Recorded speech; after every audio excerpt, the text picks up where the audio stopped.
Support for this and all the other podcasts on the Marketing Podcast Network is provided by Momento. Yes, you can use AI to make your job as a marketer easier. Momento is built to put the power of AI in your hands. It can write social media captions, have it watch or listen to a podcast and suggest, then automatically create social media posts to promote the show. Heck, it can even listen to a podcast episode, then write a poem about it you can use on your company blog. Go check it out. MPN listeners can try it for free at bit.ly/MomentoMPN. That's bit.ly/MomentoMPN. Entrepreneurs Enigma is a podcast for the ups and downs of entrepreneurship. So the wins and the fails that we all face being entrepreneurs, how we learn from adversity. Every week I talk to a different entrepreneur with a story to tell. I'm Seth Goldstein. Come with me on the journey. This is Entrepreneurs Enigma. Let's get started.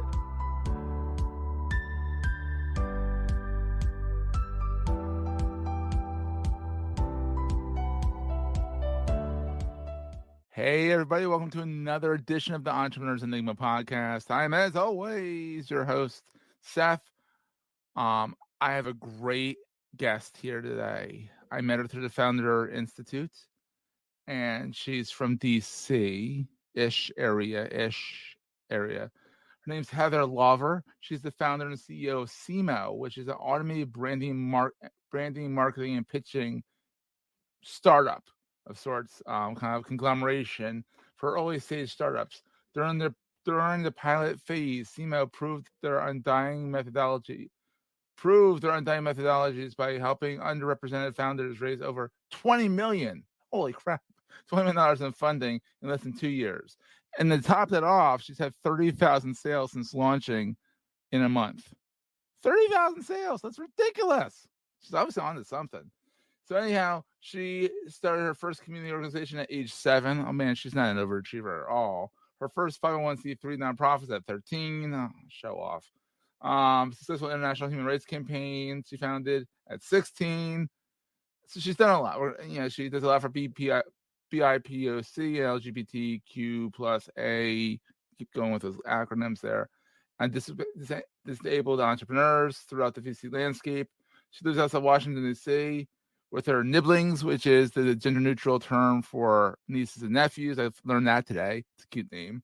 And her white, fluffy dog, Tiberius, who sheds everywhere, according to Heather. So let's bring Heather in. How's it going? How you doing? Or Joey from Friends would say, how you doing? Hi, Seth. I'm great. How you doing?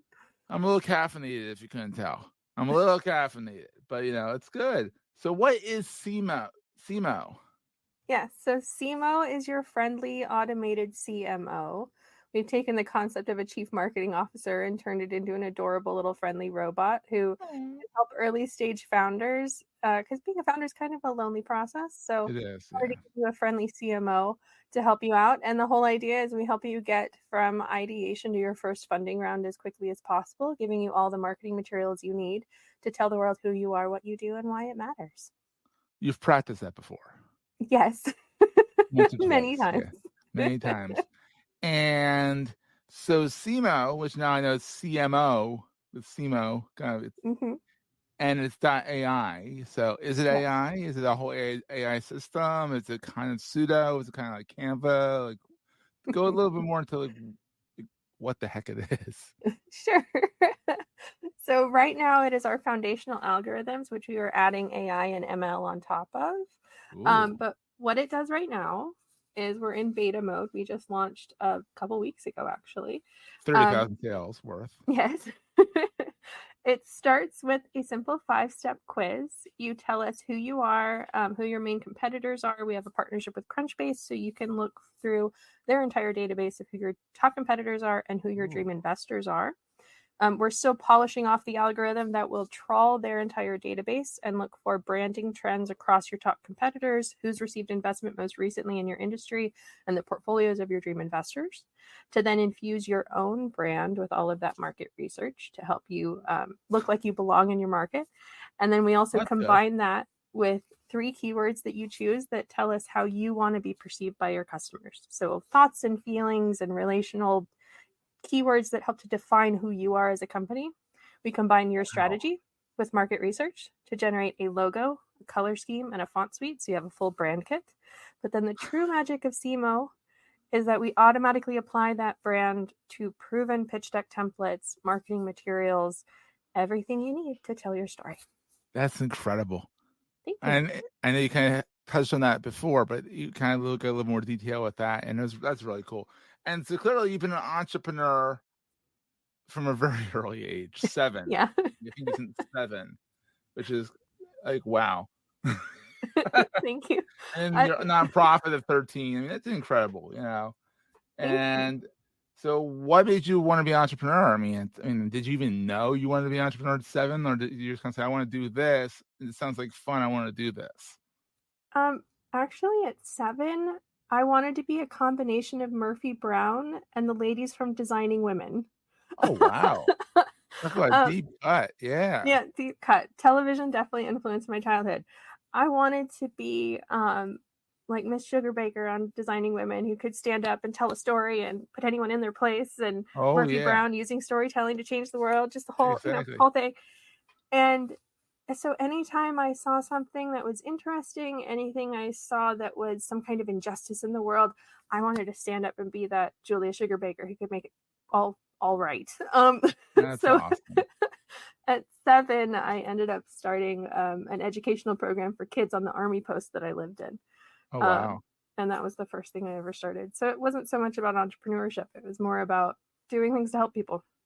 We're going to take a quick break, hear from our sponsors, and get right back to the show. As a person with a very deep voice, I'm hired all the time for advertising campaigns. But a deep voice doesn't sell B2B, and advertising on the wrong platform doesn't sell B2B either. That's why if you're a B2B marketer, you should use LinkedIn ads. LinkedIn has the targeting capabilities to help you reach the world's largest professional audience. That's right, over 70 million decision makers all in one place. All the big wigs, then medium wigs, also small wigs who are on the path to becoming big wigs. Okay, that's enough about wigs. LinkedIn ads allows you to focus on getting your B2B message to the right people. So, does that mean you should use ads on LinkedIn instead of hiring me, the man with the deepest voice in the world? Yes. Yes, it does. Get started today and see why LinkedIn is the place to be to be. We'll even give you a $100 credit on your next campaign. Go to linkedin.com/MPN to claim your credit. That's linkedin.com/MPN. Terms and conditions apply. I love it. And I guess obviously you have very supportive parents, because I mean, like, yes. What is she up to now? Oh, wow. That's a pretty good idea. Go for it. That's awesome. Yes. I mean, that's great. They were supportive parents. amazing. So are you an Army brat? I'm an Air Force brat. Air Force brat. Okay. Yes, Air Force brat. But we've lived on Army posts, UN posts, all of that stuff. But yeah. Oh, so you've traveled the world. Yeah. From a very young age, yes. I was very blessed in that regard. Favorite thing about the military. Exactly. And then is that the reason why you ended up around DC? Because I mean, it's kind of Army base central, base central around. I mean, you drive around like you're driving down the Baltimore DC, not really expressway, more like a potholed road, and you're driving by and there's Pentagon, not the Pentagon. There's Fort Meade. Oh, there's NSA. Oh, there's NASA. It's like, hey kids, Big Ben. No, hey kids. This is not a deep cut from National Lampoon's European Adventure. But hey kids, look, there's the NSA. Turn off your phones, kind of thing. Yeah, definitely. But actually, we ended up in the DC area because of my brother. So I'm the youngest of 4 kids, and my parents originally retired from the military and ended up in Arizona, where they were born and raised. But my brother was part of the whole AOL craze. He started working with them very early, and then moved out here when they moved their headquarters to Loudoun County. And then they announced they were pregnant with the first nibbling, and we followed them out here. So that was how I ended up in DC. Oh, that's fun. So you just kind of came out to hang out with the family. Mm-hmm. Yep. And now you're kind of, it's like what, the Silicon Valley East side of the world.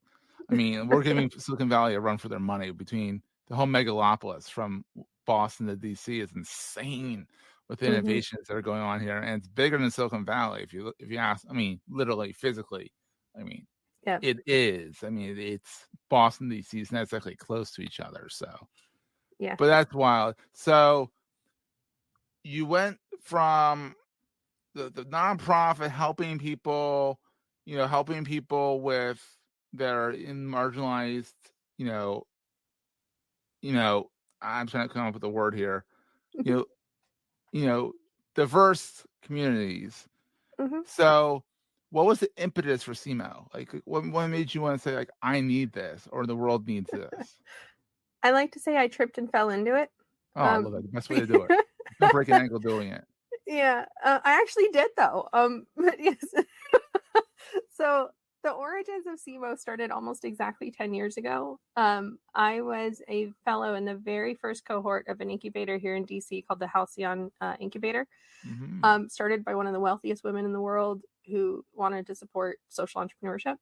Love And I it. was very lucky to be in the very first cohort. And even though I'd started all of these companies before in the past, I had never pitched to investors. Halcyon was the very first experience I'd ever had pitching to an investor.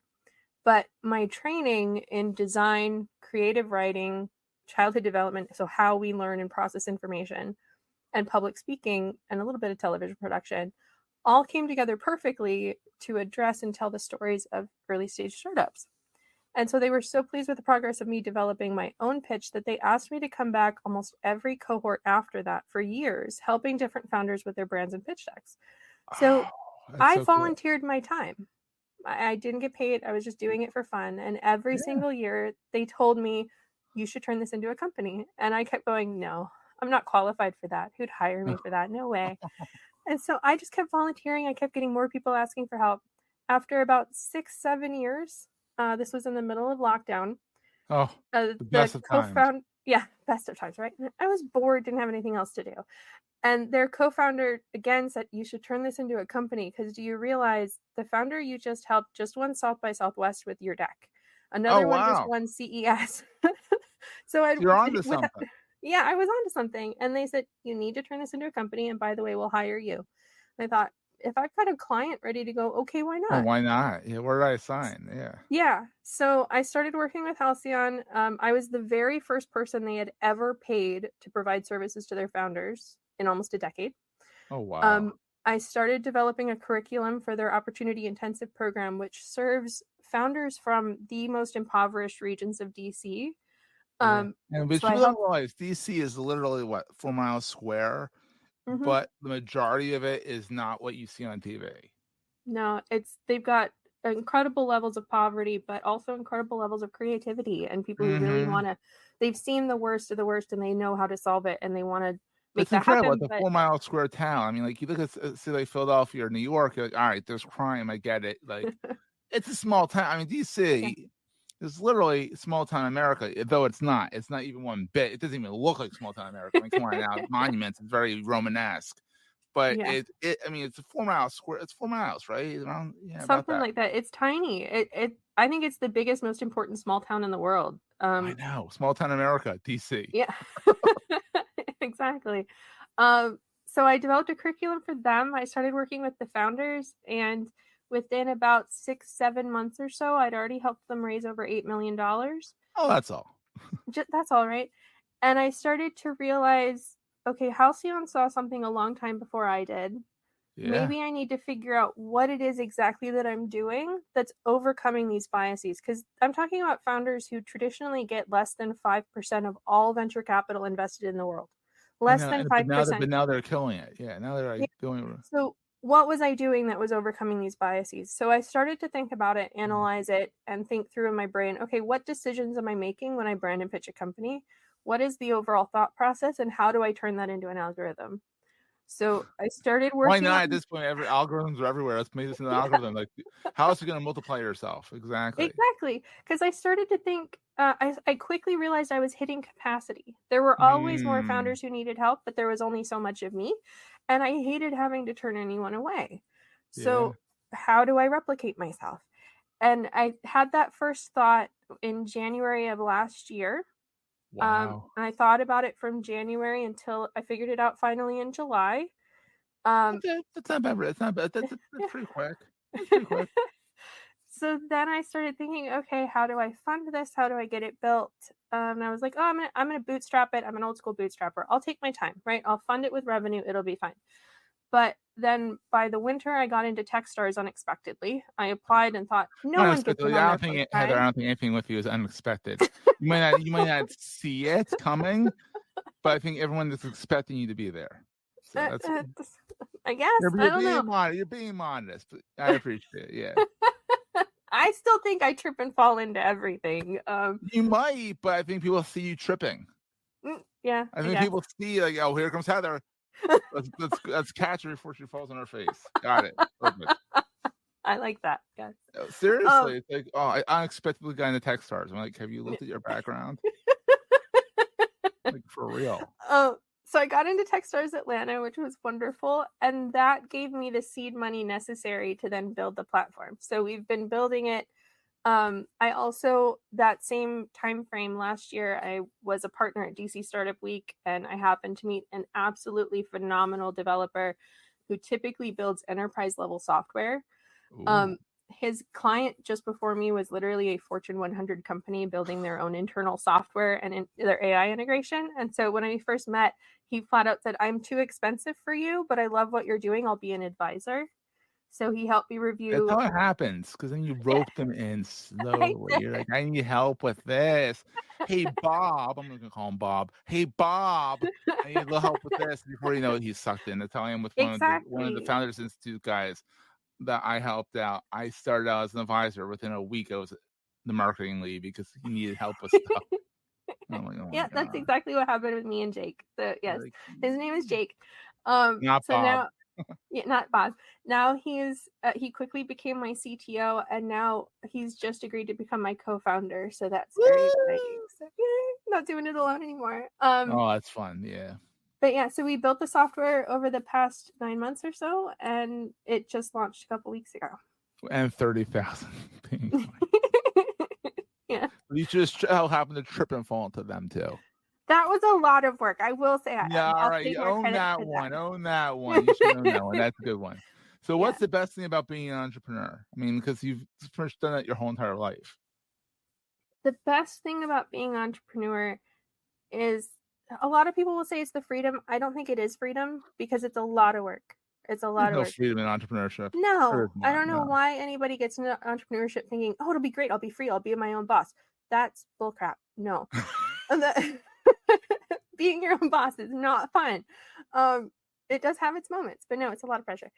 My favorite thing about being an entrepreneur is it's a different kind of freedom in that you have the ability to see a problem and get creative about it. You don't have to follow all of the rules and the protocols of a big company or go to a boss and hope they'll say yes. The best part is being able to see a problem, come up with a solution, and then actually see that solution work. There is no better feeling. And once you've seen that and had that experience of knowing that your hard work helped someone else, no other job ever measures up after that. Oh, I love it. Oh, that is a sound bite right there, folks. So then on the flip side, what keeps you up at night? What keeps me up right now is fundraising. Oh my gosh. It is the worst environment I've seen in over 25 years for raising funds for a founder, especially at an early stage. I hate to say it, but investors are expecting Series A level traction, but still behaving like and expecting Series A level feedback, but for seed money. Like, to me, it doesn't make sense. Exactly. Yeah. And also just the kicking a can down the road, and it's a frustrating process. We're currently raising our seed round, and it's a process, but we're making progress. We have our round half committed at this point. Wow, good for you. Thanks. If anyone's really passionate about the future of B2B SaaS, AI, and quality and venture capital, hit me up. That's awesome. We'll have everything in the show notes. So then what's the most important thing to carry with you all the time?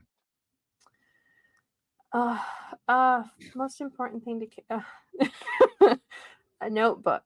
My family and my assistant would say a notebook. I have a ridiculous collection of notebooks and spend way too much money on them. But you gotta. If you're gonna carry it with you, might as well make it look cute. Yeah. Notebooks can be adorable. But I need like a good moleskin. I like a good moleskin, but I have my favorite thing now is a remarkable. I love my Oh, remarkable. I've been wanting one of those. Are they Get good? one. It's worth its weight in gold. Oh, And then you'll be out. You won't buy another notebook because you won't need one. Because the one there, it's great, and it's but not a paid plug. I love the feel of paper. Does it feel like It feels like paper. It's wild. It's expensive. It's like $500 when you get done with all the accessories, but it's worth it. It's turning into a commercial for Remarkable now. I totally want I know. one. Hey, there you go. We should get some commission on that. So Yeah. Heather, where's your watering hole online? Where do you hang out the most? Where can people connect with you? Probably LinkedIn.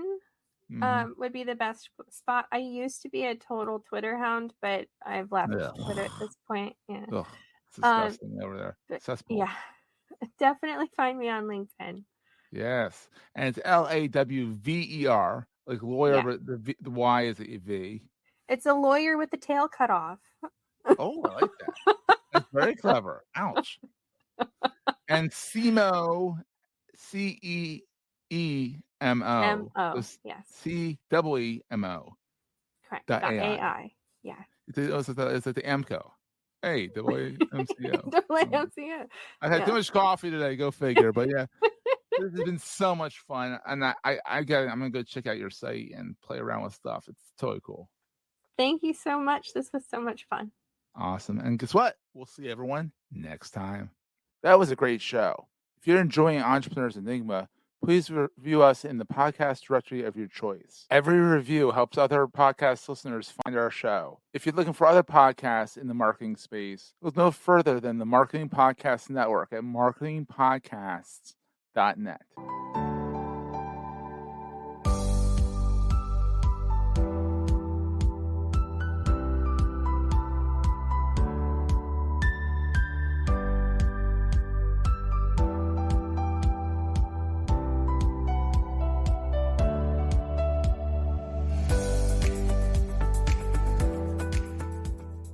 Goldstein Media hopes you have enjoyed this episode. This podcast is heard along the Marketing Podcast Network. For more great marketing podcasts, visit marketingpodcasts.net.